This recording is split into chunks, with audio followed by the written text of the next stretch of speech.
Selected justice जो है ना, ये बड़ी मैं समझता हूँ कि एक तो खौफनाक है। जब आप एक दफ़ा सुप्रीम कोर्ट पर हमला हो गया और वो जज खामोश हो गए या चंद एक लोगों को पकड़ लिया, ये नहीं देखा कि इसके पीछे किसका हाथ है। जो खान साहब के ख़िलाफ़ जो केसेस हैं, तोशाखाना से ले लें, दहशत गर्दी से ले लें, मैं वैसे आपको बता रहा हूँ कि क्या किस पे नहीं है ये, क्या किसी और ने तोशाखाना से कुछ नहीं लिया। माजी में ये स्टेटमेंट्स हैं, आज इमरान खान साहब की स्टेटमेंट है।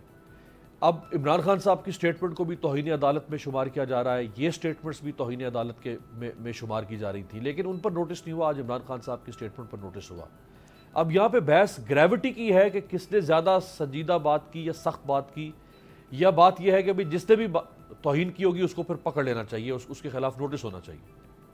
रहमान रहीम, देखें, जो जस्टिस है ना, it should be seen basically. और आजकल के ज़माने में अब हम 80s में नहीं है या उससे पीछे नहीं है कि इतनी लोगों को अवेयरनेस नहीं थी, ख़बरें लोगों तक नहीं पहुंच रही थी। एक टेलीविज़न स्टेशन होता था, उसके भी एक बाज़ाब्ता औकात होते थे उसके चलने के। अब तो हर शख्स को पता है कि किसने क्या कहा। यानी कि 1997 की सुप्रीम कोर्ट पर जो हमला किया गया, उसकी भी कल क्लिपिंग्स जो हैं वो सारी निकाल कर दिखा दी गई जलसे के अंदर। तो सिलेक्टेड जस्टिस जो है ना, ये बड़ी मैं समझता हूँ कि एक तो खौफनाक है, दूसरा ये कि फिर इत्मीद जो है वो आहिस्ता आहिस्ता लोगों का, जिस तरह कि अगर एक पार्टी जो है वो इतने आगे जाकर बोल रही है और एक जो है जिसने एक लफ्ज़ ही कहा और आप उसको पकड़ लें, और यही हालात जो हैं फ़ौज पाकिस्तान के बारे में भी हैं।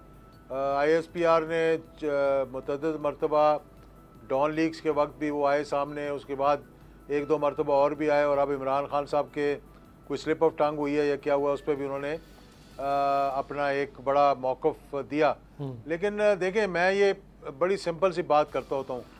मैं ये कहता हूँ कि ये जो रिश्ते होते हैं ना, ये रिश्ते बड़ा एक थिन लाइन होती है। ये चाहे आपका मियाँ बीवी का रिश्ता हो, बहन भाई का रिश्ता हो, दो भाइयों का रिश्ता हो, दो दोस्तों का रिश्ता हो, उस थिन लाइन को जब आप क्रॉस कर लेते हैं ना, तो फिर आगे रुकने का कोई वो नहीं होता, मतलब गुंजाइश नहीं होती। इसके माजी के अंदर आपको एग्जांपल्स भी आएंगे। लाहौर में देख लें, जब फ़ौज ने एक लकीर खींची थी 1977 में, जब उस वक्त के वज़ीर आज़म ने 3 जो हैं शहरों में मार्शल लॉ लगा दिया था, तो उन्होंने एक लकीर लगाई थी लाहौर मस्जिद शोदा के सामने और कहा जो इसको क्रॉस करेगा हम उसे गोली मार देंगे। 3 लोगों ने क्रॉस की तो 3 ब्रिगेडियर्स ने रिज़ाइन कर दिया उसी वक्त। तो ये हालात जो पैदा हुए हैं इस वक्त, इस पे में हर अदारे को गौर करने की ज़रूरत है कि एक मरतबा जब आप खामोश हो गए थे, सही, जब आप पे हमला हो रहा था, जब आपके मतलब एहसास इदारों पर हमला हो रहा था, तो फिर आप दूसरों को देते हैं वो इजाज़त।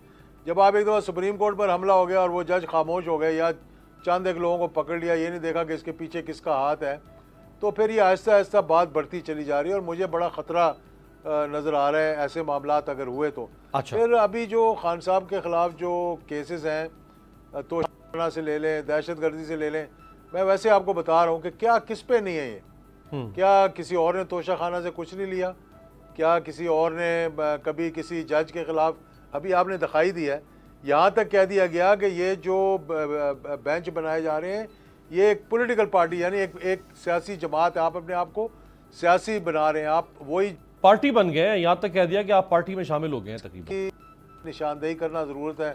बोल किसी के भी दबाव में आकर अपने फैमिली मेंबर्स को अलहदा नहीं करेगा। बोल हमेशा आवाम की आवाज बनता रहेगा और आवाम के मसाइल दिखाता रहेगा। बोल की आवाम से खुसूसी दुआओं और साथ देने की अपील। सबसे ज्यादा व्यूज, सबसे ज्यादा रील्स और सबसे ज्यादा रेटिंग के साथ बोल अब भी नंबर 1 पोजीशन पर बरकरार।